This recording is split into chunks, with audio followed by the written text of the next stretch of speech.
This rugged 2022 Jeep Wrangler has all of your favorite features like a lift, Motiv off-road wheels, and 285 65/20 tires on it. It does come with a manual transmission and four-wheel drive. On the inside it is cloth.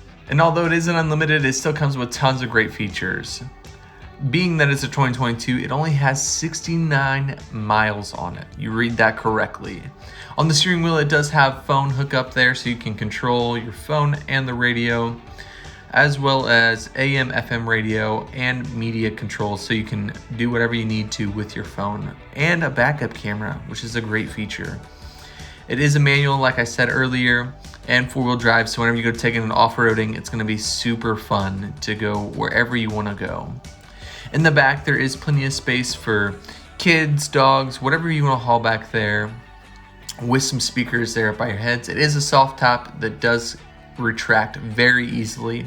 In the back, there is plenty of space for your groceries or whatever you want to take with you out on a camping trip.